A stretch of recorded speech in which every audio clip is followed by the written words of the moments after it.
नमस्कार दोस्तों, फिर से स्वागत है आपका मेरे इस चैनल में। आज हम लोग पाइवट टेबल को रिफ्रेश और अपडेट कैसे करते हैं वो देखेंगे। ठीक है, तो फर्स्टली ये समझ लेते हैं कि रिफ्रेश और अपडेट करने की ज़रूरत क्यों पड़ती है।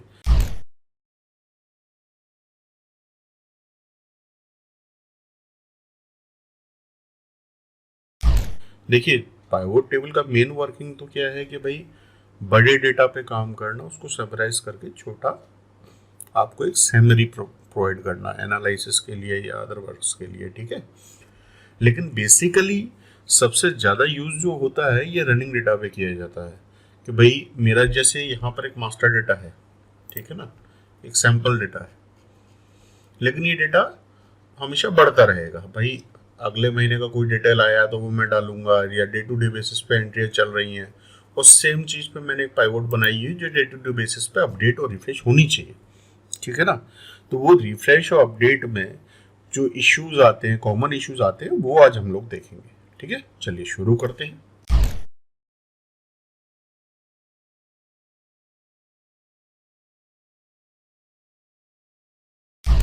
जैसा कि यहाँ पर पाइवट टेबल दिख रही है, मैं कहीं पर भी इस पर क्लिक करता हूँ तो फिर सेटिंग्स आ गई, ऊपर अपना मेन्यू आ गया है। ठीक है ना, पाइवट टेबल एनालिसिस पर हम जाते हैं और यहाँ पर डाटा में जाएंगे। डाटा में देखेंगे यहाँ आ रहा है रिफ्रेश और चेंज डाटा सोर्स। ओके, तो रिफ्रेश ऊपर करेंगे, इसके अंदर रिफ्रेश, रिफ्रेश ऑल और चेंज डाटा सोर्स के अंदर आपको चेंज डाटा सोर्स मिलेगा, यानी कि यहाँ से आप डाटा सोर्स को चेंज कर सकते हैं। यही दो तरीके हैं दोस्तों जिससे हम डेटा को अपडेट और रिफ्रेश करते हैं। ओके, अब इन दोनों की ज़रूरत कब और कैसे पड़ती है, चलिए शुरू करते हैं। सबसे पहले हम देखेंगे रिफ्रेश को।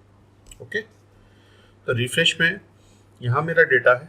ओके, और ये किस डाटा सोर्स पे अगर वो मुझे चेक करना है कि भाई किस रेंज पे बना हुआ है, तो मैं चेंज डाटा सोर्स पे जस्ट क्लिक करूँगा तो आपको देखेंगे यहाँ पर वो रेंज भी लिख के आ गई है। और ये देखिए एक ग्रीन कलर का डब्बा दिख रहा है आपको, जिसने हमारी रेंज को ऐसा हाईलाइट करके दिखा रहा है कि भाई इस बेस पे ये डेटा बना हुआ है। ओके, जस्ट मैं ओके कर देता हूँ फिलहाल के लिए। अब मान लीजिए मुझे डेटा इसमें अपडेट करना है और ओके, इसमें एक एंट्री और बढ़ानी है। तो एक एंट्री बढ़ानी है, तो एंट्री अगर मैं यहाँ जाके बढ़ाऊंगा तो क्या वो रिफ्लेक्ट होगी, चलिए देखते हैं। TT-100। ओके, और यहाँ पर मैंने एक जस्ट नाम डाल देता हूँ, अभिजीत। ओके, अब इसको रिफ्रेश करके देखते हैं।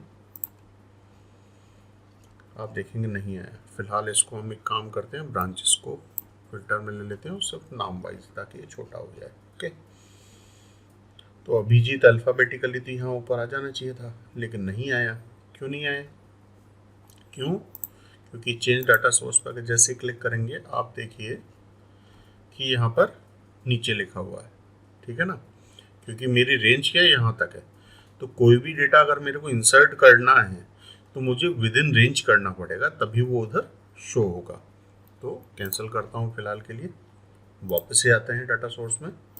इसको मैं जस्ट डिलीट कर देता हूँ और कहीं पर भी रैंडमली यहाँ एक बीच में इंसर्ट करता हूँ। ठीक है ना, एक रो मैंने इंसर्ट किया, यहाँ डाल देता हूँ TT-100 और अभिजीत। ठीक है, अब हम जाके अगर रिफ्रेश करते हैं, ठीक है, रिफ्रेश यहाँ से भी कर सकते हैं आप। ये देखिए ब्लैंक, ब्लैंक क्यों आया? क्योंकि ये किस पे बना हुआ है, फुल नेम पे। ओके, इसको फुल नेम को हटा के इसको फर्स्ट नेम ले लेते हैं तो आ जाएगा। ये देखिए यहाँ अभिजीत, सैलरी ब्लैंक आ रही है क्योंकि मैंने कोई डेटा नहीं डाला। ठीक है ना, अगर आप इस रेंज के अंदर डिटेल्स डालते हैं तो वो शो होती है। अगर सेम यहाँ पर है, मैं एक रैंडम यहाँ पर एक कॉलम बनाता हूँ, अंदर इसमें डाल देता हूँ बेसिक सैलरी। ठीक है, और अब इसको रिफ्रेश करते हैं तो आप देखेंगे बेसिक सैलरी यहाँ शो होने लगा। ठीक है ना, और यही बेसिक सैलरी अगर मैं यहाँ नहीं बनाता, बाई चांस है ना, इसके अंदर नहीं बनाता, अंडू कर देते हैं। ठीक है, और अगर यहाँ बनाता तो ये जस्ट इस पर नज़र रखिएगा। देखिए कोई अपडेट, क्यों? क्योंकि हमारे रेंज से बाहर है, जो हमारा डेटा सेट है उसकी रेंज से बाहर है। तो अगर आपका डेटा सेट कुछ इस टाइप का है, अगर आपको कोई एंट्री करनी है तो याद रखिए तरीका ये है कि अगर आपको रेंज अपडेट नहीं करनी है, आपका सोर्स डेटा अपडेट नहीं करना, तो विद इन रेंज यानी कि उस डेटा रेंज के अंदर ही एंट्री करनी पड़ेगी।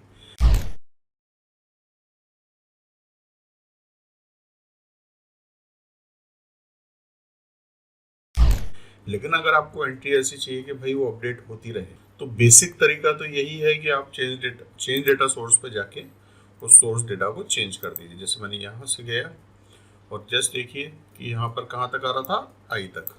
अब मैं आई की जगह या तो रैंडम सिलेक्शन कर सकता हूँ या फिर यहाँ पर मैं आई की जगह जस्ट चेक करता हूँ और ये देखिए यहाँ पर बेसिक सैलरी आ गई।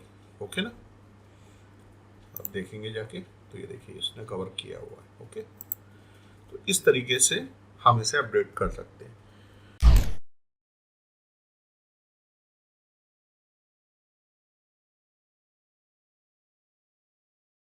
तो दोस्तों अब मान लीजिए मेरा डेटा परमानेंटली नीचे की तरफ बढ़ रहा है, ठीक है ना, और मुझे बार बार डेटा सोर्स को चेंज नहीं करना है। ओके, तो एक बेसिक तरीका जो हम अपना सकते हैं वो ये है, मैं चेंज डेटा सोर्स पे जाता हूँ, ठीक है ना, और इस पे जाने के बाद आप देखेंगे वो $1 है, ठीक है ना, $1 तो ये फिक्स रेंज में से मैं ये जो रो है, रो को हटा देता हूँ। सेम कॉलम में भी ये जो रो का नंबर है $99 उसको हटा देता हूँ और जस्ट ओके कर देता हूँ। अब अगर हम मेरे सोर्स डेटा को आप देखेंगे तो हम लोग नीचे जाके चेक करते हैं। देखिए सोर्स डेटा क्या है, यहाँ खत्म नहीं हुआ, ये नीचे तक पूरा हो गया है। अब अगर मैं कोई भी डेटा इसमें इंसर्ट करता हूँ, है ना, कोई भी डेटा इसमें इंसर्ट करता हूँ तो वो इसमें आएगा। लेकिन सिर्फ इशू क्या आएगा, यहाँ पर मुझे कि ब्लैंक दिखाई देगा। क्यों? क्योंकि भाई डाटा खत्म होने के बाद ब्लैंक रो तो आने वाली है, आपने जो सोर्स लिया है उसमें ब्लैंक रो तो रहने वाली है। अदर बाकी अगर मैं कुछ भी एडिट करता हूँ इसके अंदर 101 जस्ट यहाँ पर मैं डाल देता हूँ प्रीति। ओके, और जस्ट पी पे हम लोग जाते हैं, ठीक है, इस जगह और रिफ्रेश कर दें तो देखिए ये देखिए, है ना, यहाँ शो होने लगा। ठीक है, ऐसी और भी एंट्रीज अगर हम डालते हैं तो ये सारी की सारी शो होने लगेंगे। लेकिन इश्यू क्या आएगा कि ब्लैंक सेल का। अब इस ब्लैंक सेल को कैसे हटा सकते हैं?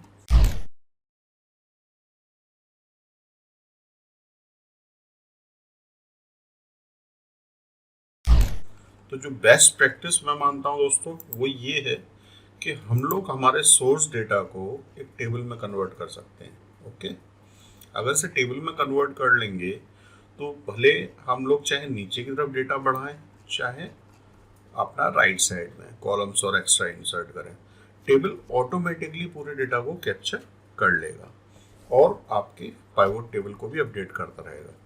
जस्ट मैं यहाँ से ये बेसिक सैलरी है इसको भी फिलहाल के लिए डिलीट करता हूँ और ये जो एंट्रीज हमने एक्स्ट्रा करी थी इनको भी हम डिलीट कर लेते हैं।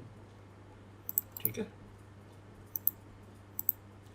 ओके, और कंट्रोल टी, ठीक है, कंट्रोल टी से आप देखेंगे पूरा डेटा सेलेक्ट हो गया है ना, पूरी रेंज सेलेक्ट हो गई। माई टेबल हेडर्स पर क्लिक करना है, क्लिक है तो बढ़िया है, जस्ट ओके कर दीजिए और करते ही ये एक टेबल में कन्वर्ट हो जाएगा और मुझे यहाँ टेबल का मेन्यू मिल जाएगा। अगर मुझे कोई फॉर्मेटिंग चाहिए तो मैं कर सकता हूँ, अगर कुछ नहीं चाहिए तो मैं ऐसे नन पे क्लिक करूँगा तो जो मेरी फॉर्मेटिंग है वो बनी रहेगी। ठीक है ना, इसके अलावा टेबल का नाम देना है तो मैं इसको दे देता हूँ मास्टर डाटा। ओके, जस्ट आप यहाँ से देखेंगे मास्टर डाटा दिखाई दे रहा है। अब मेरे जो सोर्स डेटा है उसमें जाता हूँ मैं, चेंज दो सोर्स डेटा, और यहाँ पर क्या करूँगा, टेबल और रेंज में यहाँ पर मैं डाल दूँगा मास्टर डाटा जो मेरा टेबल का नाम है। जस्ट ओके किया अब आप देखेंगे नीचे जाके इसमें कोई ब्लैंक कुछ नहीं आ रहा है, ठीक है ना, एक्स्ट्रा कोई ब्लैंक रो नहीं आ रही है, ठीक है।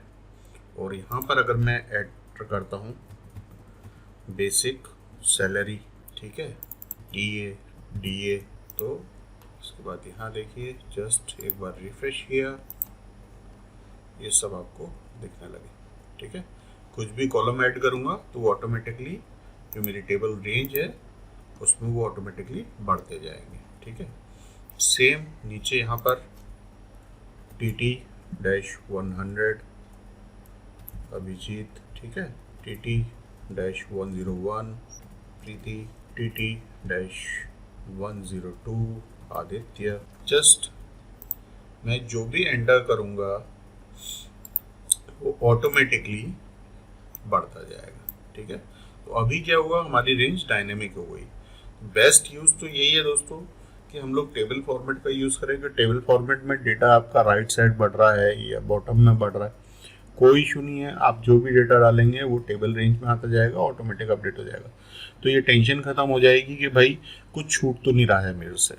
लेकिन कईयों जगह कुछ ऐसी कंडीशंस होती हैं कि बाई चांस हम लोग नहीं यूज़ करना चाह रहे टेबल, कहाँ स्पेशल केस वही होते हैं जहाँ पर हमने मर्ज सेल का यूज़ कर रखा हो, मैंने मल्टीपल ऊपर यहाँ पर हेडर में कुछ किया हुआ है, भाई कुछ शो करना चाहता हूँ तो मैं नहीं करना चाह रहा इसको टेबल में यूज़, ठीक है। तो उस जगह हम वो जो बेसिक कंडीशंस है जो मैंने भी जस्ट थोड़ी देर पहले बताया था कि आप लोग के नीचे जैसे सिर्फ कॉलम का रेफरेंस डाल के या जस्ट सिर्फ रो का रेफरेंस डाल के आपको उस तरीके से कर सकते हैं। उसमें सिर्फ एक ही इश्यू आएगा कि उसमें आपको एक ब्लैंक का कॉलम भी दिखाई देगा, तो उस ब्लैंक फील्ड को आपको थोड़ा डील करना पड़ेगा, ठीक है दोस्तों। तो आज का वीडियो कैसा लगा मेरे को कमेंट में बताइएगा, और स्पेशली इस टॉपिक पर और कोई जानकारी चाहिए तो प्लीज़ मेरे को कमेंट में बताइएगा। मिलते हैं अपने नेक्स्ट वीडियो में, तब तक के लिए थैंक यू।